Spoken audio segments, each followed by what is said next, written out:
கேள்வி பார்வையாளர் வணக்கம். இன்று நம்முடன் இணைந்திருப்பவர் ஊடகவியலாளர் சிவசாமி அவர்கள். சார் வணக்கம் சார். வணக்கம் சார். நாடே பரபரப்பா பேசிட்டு இருக்கு. தேர்தல் முடிவுகள் வந்து 3 நாட்கள் ஆயிடுச்சு. பெரும்பான்மையான எம்எல்ஏ கூட ஆட்சி அமைக்கிறதுக்கு தவிச்சிட்டு இருக்கதா சொல்லலாம் தமிழக வெற்றி கழகம். அவர் 3 முறை போய் கவர்னர் சந்திச்சிட்டாரு. கவர்னர் அதுக்கு இதனால் வரை ஒப்புதல் அளிக்கவில்லை நினைக்கிறேன். ஆனால் தற்போது போய் கவர்னர் அவர்கள் தமிழ்நாடு டிஜிபியை சந்திச்சிருக்காங்க. இதெல்லாம் எங்க கொண்டு போய் முடியும் சார்? இல்ல, இது பொதுவாகவே இந்த தேர்தல் வந்து ஒரு விசித்திரமான தேர்தல் தான். 2006ல் இதே மாதிரி பார்த்தோம்னா கலைஞர் அவர்கள் வந்து கூட்டணி அமைச்சிருந்தாங்க. அது பார்த்தோம்னா காங்கிரஸ், பாமக உள்ளிட்ட பல்வேறு கட்சிகளும் அந்த கூட்டணியில் இருந்தாங்க. இருந்தாலும் அப்போது வந்து கலைஞர் அவர்களுக்கு வந்து பெரும்பான்மை கிடைக்கல, 96 இடங்கள் தான் பெற்றிருந்தாங்க. இருந்தாலும் அன்றைக்கு காங்கிரஸ் கட்சி வந்து திமுக ஆட்சியே தொடரட்டும், நாங்கள் எந்த ஆட்சியில் அதிகாரத்தில் பங்கு கேட்கலன்ற ஒரு நடவடிக்கை எடுத்தாங்க. பாமக அதே மாதிரி ஒரு நடவடிக்கை எடுத்தனால அந்த ஆட்சி எப்பயும் போல போயிடுச்சு. ஆனால் இந்த தேர்தல் அப்படி கிடையாது.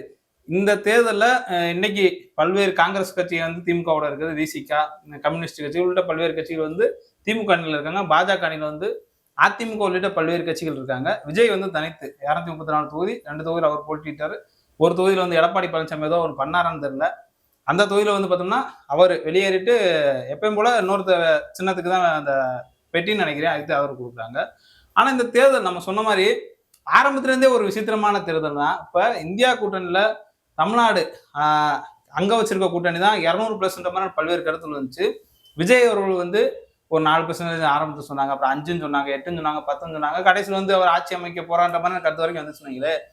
இதுல நம்ம வந்து ஆரம்பத்துல நம்ம என்ன சொல்ல விரும்புறோம்னா, இந்தியா கூட்டணி விஜய் வந்து சரியா கவனிக்க தவறிட்டு தான் சொல்லணும். இன்னைக்கு வந்து விசிக தலைவர் கூடிய திருமாவளவன், கம்யூனிஸ்ட் கட்சி, அதே மாதிரி பார்த்தோம்னா காங்கிரஸ் கட்சி திமுக கூட்டணியில இருந்து வெளியேறி விஜய்க்கு ஆதரவு தெரிவித்தாங்க. ஆனா இன்னும் பெரும்பான்மைக்கு ஒரு 6 இடங்கள் தேவைப்படுறதுனால இவங்கிட்ட வந்து தொடர்ந்து வந்து வலியுறுத்துறாரு விஜய்க்கு வந்து அதிமுகவோட கூட்டணி வைக்கலாம், அந்த கூட்டணிக்கு போனோம்னா ஒரு நல்ல மதிப்பு கூட கிடைக்கலாம் கூட நினைச்சிருக்கலாம். ஆனா அவர் வந்து திமுக கூட்டணியில இருக்கக்கூடிய ஒரு கட்சியை இழுத்து நம்ம ஒரு மதச்சார்பற்ற ஒரு சனநாயக ஒரு அரசு அமைக்கும்னு சொல்லிட்டு தொடர்ந்து பேசிட்டு வர்றாரு. ஓகே, இது ஒரு புறம் இருந்தாலும் ஒரு சப்ஜெக்ட் எதுக்காக சொல்றேன், என்ன செய்தின்றக்காக, ஆளுநர் எதுக்கு அவர் பார்க்க போறாருன்னு தெரியல. ஒரு வந்து பிரச்சாரத்துக்கு போகும்போது நீங்க பார்த்துருப்பீங்க, அந்த அந்த எமன் பஸ் இருக்கு தெரியுமா, விஜய் போகிறல எமன் பஸ், ஒரு ரோஸ் கலர், நம்ம எல்லா கலருமே இருக்கும் அந்த கலந்த பஸ்ல. ஒரு புறம் வந்து எம்ஜிஆர் இருப்பாங்க, ஒரு புறம் வந்து பேரறிஞர் அண்ணா இருப்பாங்க, சென்டர்ல அவர் இருப்பாரு. 1967 77 வரலாறு திரும்ப போகுதுன்னு சொல்லிட்டு அண்ணாவை தான் தன்னுடைய ரோல் மாடலா எடுத்து தான் கொண்டு போறாங்க. அண்ணாவுடைய கொள்கை என்ன, அதே மாதிரி தாவேக்காவுடைய அடிப்படை கொள்கை என்ன, அவங்க வந்து ஆட்டுக்கு தாடியும் நாட்டுக்கு ஆளுநரும் தேவைன்ற மாதிரியான ஒரு கொள்கை தான். அப்ப இருக்கக்கூடிய சூழல்ல ஆளுநரை வந்து முதல் முறையா வந்து சந்திக்கிறாங்க. வந்து ஆளுநர் யாரு தமிழ்நாட்டுக்கு? அவர் மக்களால் தேர்ந்தெடுக்கப்பட்ட ஆளா? நம்ம வரி பணத்துல இருக்கக்கூடிய ஒரு ஆளு. விஜய் அவர்கள் வந்து நம்ம விரும்பினாவோ விரும்பலாட்டியோ மக்கள் பெருவாரியான வந்து முறையில அவங்க வாக்களிச்சிருக்காங்க. அப்ப திமுக கூட்டணி உள்ளிட்ட கட்சிகளுக்கு பெரும்பான்மை கிடைக்கலாம்னாவும் அவருக்கு ஒரு 108 இடம் இருக்கு. வந்து அவர் ஆட்சி அமைக்க விட்டுருக்கணும்.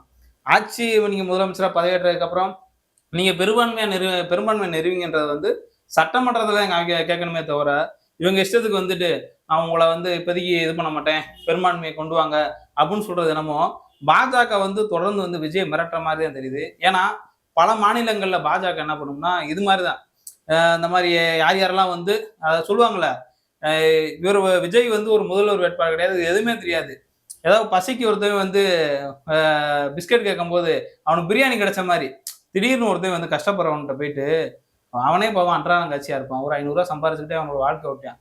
திடீர்னு அவன் ஒரு 10 கோடியை கையில கொடுத்து என்ன பண்ணுவான், ஒண்ணு அதை மறைச்சு வைக்க தெரியாது, இதெல்லாம் அழிச்சிருவான், இல்ல அதை ஏதோ ஒண்ணு பண்ணி தொலைஞ்சு அவனும் தலையில மண்ணள்ளி போட்டுருவான். அந்த மாதிரிதான் விஜய் நினைச்சு கூட பார்க்கல, நம்ம ஒரு வாக்கை பிரிப்போம், தமிழ்நாட்டுல நம்மளோட வாக்கு வங்கி, நம்மளுடைய ரசிக பெரும்பான்மை எவ்வளவுதான் இருக்குன்றதுக்காக தான் அவர் தேர்தல் தவிர திடீர்னு 108 இடத்த கொடுத்துட்டாங்க. அவருக்கு என்ன பண்றது தெரியல. இப்போ இவர் வந்து ஆளுநர்கிட்ட போய் சந்திக்கிறாரு. ஆளுநர் வந்து உங்களுக்கு பதவி பிரமாணம் பண்ணித்தரல. இன்னைக்கு நாங்க பதவியேற்பு விழா நடத்திருந்தோம் சென்னை நேரு ஸ்டேடியத்துல பார்த்தோம்னா மிகப்பெரிய அளவுல வந்து ஒரு மாசா யாருமே பண்ணாத அளவுக்கு கலைஞர் ஏற்கனவே பண்ணியிருந்தாங்க அந்த ஸ்டேடியத்துல தான். அதே மாதிரி பார்த்தோம்னா நான் ஒரு பதவி பிரமாணம் பண்ணுவேன்ற மாதிரியான ஒரு கருத்தை வச்சுட்டு சுத்திக்கு இருந்தாரு. ஆனா ஆளுநர் அவர்கள் வந்து இது பண்ணிட்டாங்க. இதற்கு தமிழ்நாட்டில் உள்ள விசிகா, இடதுசாரிகள், கமலஹாசன், புதிதாக தொடர்ந்து அனைத்து கட்சியுமே கண்டனம் தெரிவிக்கிறாங்க. இப்படி எல்லா கட்சியும் கருத்து தெரிவிக்கும் போது டிவிக்கு என்ன பண்ணுது? ஏன் திமுக குறைந்த போது ஒரு ஆர்ப்பாட்டம் இல்ல, திமுக வந்து எதுக்கு ஆர்ப்பாட்டம் பண்ணணும்? அது அவங்களோட ஆட்சி நடக்குது. சரி, அப்படியே இருந்தாலும் நம்ம வந்து மாநில உரிமை தானே திமுக பேசுது. ஏன் இப்படி கூட ஒரு கருத்து, 2 கருத்து இருக்கு. வந்து திமுக எதுக்கு ஆர்ப்பாட்டம் பண்ணணும்னு ஒரு கேள்வி, அது அவங்களோட ஆட்சி கிடையாது. இது நடக்கிறப்ப எனக்கு பசிக்குதுன்னா நான் தான் கத்தணும், எனக்கு பசி இருக்கு அப்படின்னு சொல்லி கேட்கணும்.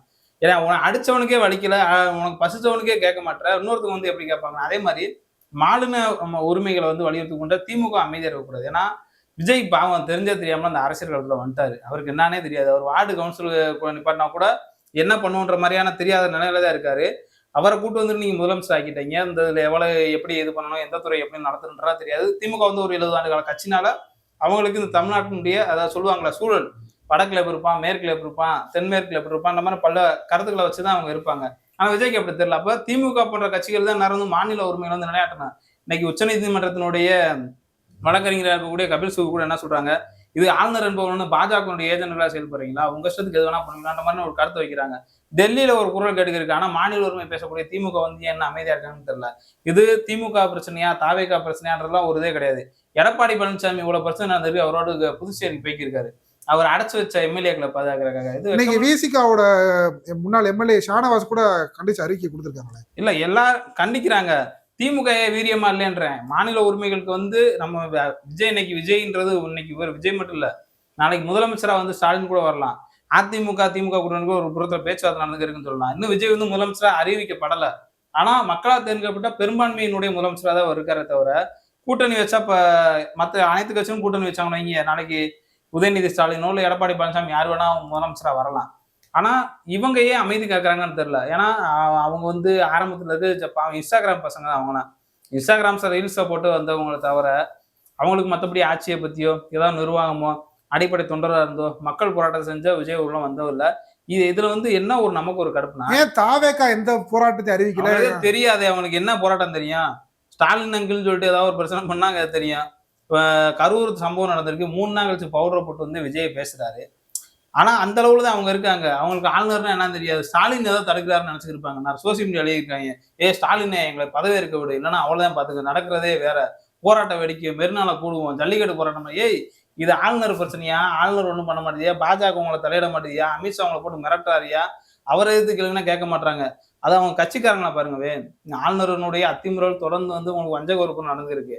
இருந்தாலும் அவங்க வந்து பெரும்பான்மைக்காக நிர்மல்குமார் இங்க போய் கம்யூனிஸ்டுகளை போய் சரி பண்ணேன், இங்க திருமாவளவன் ஒரு சைடு சரி பண்ணேன், அங்கிட்ட ஐஎம்எல் முஸ்லீம் லீக்கை போயிட்டு இது பண்ண, முஸ்லீமுக்கு சொல்லிட்டாங்க நாங்க திமுக கூட்டணியில் தான் நாங்க இருக்கோம், ஆனா அதனால உங்களுக்கு வந்து ஆதரவு கொடுக்க முடியாத மாதிரி ஒரு கருத்தை வந்து அழுத்தம் திரும்ப சொல்லிட்டாங்க. ஆனா கம்யூனிஸ்டுகள் விசிகா என்னை பொறுத்தளவு காங்கிரஸ் மாதிரி அவங்க போறதுக்கான ஒரு வாய்ப்பு இருக்கு மாதிரி தான் நான் பாக்குறேன். ஏன்னா இன்னைக்கு போய் முதலமைச்சரை போய் அவசரமா சந்திக்க வேண்டிய தேவையில்லை. அவங்க ஒரு நெருக்கடிக்கு உள்ளாயிட்டாங்க. அவங்களுக்குள்ள ஒரு மனஸ்தாபம் எப்படி இருக்குன்னு தெரியல. ஒருவேளை வந்து நாங்க ஆதரவு கொடுக்குறோம் நீங்க எது நினைச்சுக்கிறாங்க, ஒரு தடவை வாய்ப்பு கொடுத்து பார்ப்போம்னு சொல்லிட்டு இருக்காங்களா, இல்ல திமுக கூட்டணி நான் தொடர போறாங்கன்றத கருத்தை வந்து சரியா இது பண்ணல. முதலமைச்சர் சந்திச்ச பின்னதான் நிர்மல்குமார் பார்த்திருக்காரு.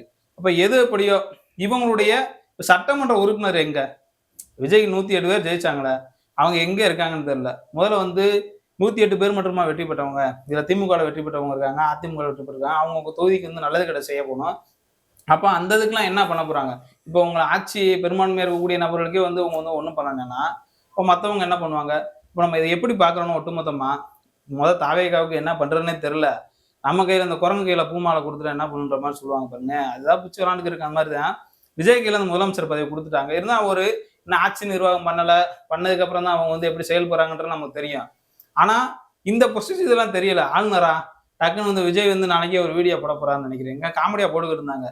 உங்க வீட்டுல இருக்க சின்ன பிள்ளைங்க போயிட்டு அரலேக்கர் காதுல, ஆளுநர் அரலேக்கர் காதுல போயிட்டு இந்த மாதிரி விஜய் மாமாவை சிஎம் ஆகுங்கன்னு சொல்லிட்டு ஒரு வீடியோ போடுவார்னு நினைக்கிறேன். அப்படிதான் ஏற்கனவே வந்து வாக்க போட்டாங்க. இதுவும் அப்படிதான் நடக்கிறேன். ஆனா எதோ எப்படியோ தமிழ்நாடு முழுவதும் தற்போது வந்து காங்கிரஸ் கட்சி ஏற்பட நடத்துறாங்க. விசிக உள்ளிட்ட பல்வேறு கட்சிகள் வந்து ஆளுநருடைய அத்துமீறலை வந்து கண்டிச்சுக்கிட்டே இருக்காங்க. புஷியானந்த் என்ன பண்றாரு? அந்த கட்சியினுடைய பொதுச் செயலாளர் தானே. ஆதவர்ஜன் என்ன பண்றாரு? நிர்மல்குமார் என்ன பண்றாரு? இங்க மற்றவங்களப்பெல்லாம் விலைக்கு வாங்குறது, வாங்க ஆஃபர் கொடுக்குறேன்ற மாதிரி ஆட்சியின் பங்கு அதிகாரத்தின் பங்குன்ற மாதிரி ஒரு கருத்தை வைக்கிறாங்க தவிர, இந்த ஆளுநருடைய அத்துமீறலை வந்து தொடர்ந்து இது பண்ணல. ஆனா இப்போ கூட ஒரு செய்தி வந்து கேள்விப்பட்டு இருக்கேன். மெரினால வந்து மிகப்பெரிய அளவில் வந்து போலீசார் குவிக்கப்பட்டு இருக்காங்க. தமிழ்நாடு முழுவதும் உள்ள தாவேகா தொண்டர்கள் வந்து சென்னையை நோக்கி படையெடுத்துக்க இருக்கிறதே நம்ம பார்க்க முடியாது. சோசியல் மீடியால போகிறாங்க. சென்னைக்கு நாங்கள் போயிருக்கோம், சென்னைக்கு நாங்கள் போறோம், எங்க தளபதியை பார்க்க போறோம்ன்றாங்க. ஆனா ஏதோ பெருசா சென்னையில வந்து ஒரு போராட்டத்தை வந்து ரகசியமா அவங்க சொல்றாங்கல்ல, ஜென்னிசெட் நேபாளத்துல இலங்கையில ஏற்கனவே வந்து கரூர் துயரத்தப்ப வந்து ஒரு போஸ்டர் போட்டு அடிச்சாருவாங்க. ஜென்சி புரட்சி ஏற்பட போதுன்னா சொன்னார்ல, அந்த ஒரு புரட்சி ஏற்படுறதுக்கான வாய்ப்பு வந்து தற்போது இருக்க மாதிரியான ஒரு சூழல் இருக்கு. ஏன்னா ரகசியமா வந்து ஒரு வேலை நடந்துருக்கு. அது எப்படி வேணா மாறலாம். ஏன்னா விஜய் வந்து எப்பயுமே வந்து சஸ்பென்ஸ் வந்து வெளியில டக்குன்னு சொல்ல மாட்டாப்ல. ம். திடீர்னு நடக்கும், அது அவர் பண்ண மாதிரியே இருக்கக்கூடாது. 41 பேர் செத்தது வந்து பார்த்தோம்னா, அவங்க என்ன சொல்றாங்கன்னா, நம்ம பாவம் 40 பேர் செத்துட்டாங்கன்னா, யாராவது எந்த தலைவனுக்காக உயிர் குடுப்பாங்களா? வந்து சாகுறாங்க. கடவுள் மாரி நெனைக்கிறாங்க. விஜய்க்காக குமியிறாங்க. அதனால தாங்க செத்தாங்கன்னு அவங்க வந்து சப்பக்கட்டு கட்டுறாங்க. அப்ப இப்ப இருக்கும்போது, ஏதோ பெருசா சென்னையில வந்து இதாக போகுது. சென்னையில வெடிச்சுச்சுன்னா, அது டெல்லி வரைக்கும் ஒலிக்கும். எனவே நம்ம என்ன சொல்றோம்னா, ஆளுங்க அதனாலதான் காவல்துறை டிஜிபி வந்து ஆளுநர் பார்த்திருக்காருன்னு இல்ல சொல்றாங்க. ஒட்டுமொத்தமா அதுக்கானதுதான். எல்லாமே செய்திருக்கலாம். ஒண்ணு வந்து ஆளுநர் ஆட்சி அமைய போதான்ற மாரி ஒண்ணு கருத்து வைக்கிறாங்க. 6 மாசம் விஜய் வந்து பெரும்பான்மையை காட்டலன்ட்டு. வந்து பெரும்பான்மை காட்டினவங்க வந்து பேசவே கூடாது. நீங்க பதவி பிரமாணம் பண்ணிட்டு கால அவகாசம் குடுங்க. 1 மாசமோ, 20 நாளோ, 10 நாளோ, இல்ல 2 வாரமோ. அதுக்குள்ள காமிக்கலன்னா அடுத்து கலைச்சிட்டு நீங்க ஆளுநர் ஆட்சி வைங்க. அதுக்கு முன்னாடியே கொண்டு வரணுன்றது வந்து உங்களுக்கு நீண்ட கால ஒரு செயல் திட்டம். தமிழ்நாட்ட வந்து எப்படியாவது பிடிக்கணும். தற்போது வந்து அதற்கான சூழல் இருக்கு. திமுகவுக்கு எதிரான ஒரு அலை இருக்கு. ஒண்ணு விஜய் வச்சு பிடிக்கணும். இல்ல நம்ம தலைமையில ஒரு ஆட்சி அமைக்கணும். இல்லன்னா ஆளுநர் ஆட்சி கொஞ்ச நாள் இருந்து இந்த மக்கள வந்து வாட்டி வதைக்கணும். ஏன்னா இவங்களுக்கு பல்வேறு திட்டங்கங்க. இப்போ உங்களுக்கு தெரியும் திருப்பூர் இஷ்யூ. அந்த தீபத்தூண் பிரச்சனை உள்ளிட்ட பல்வேறு பிரச்சனை இருக்கு. மும்மொழி கொள்கை இருக்கு. தமிழ்நாட்டுக்கு நிதியே குடுக்க மாட்டாங்க.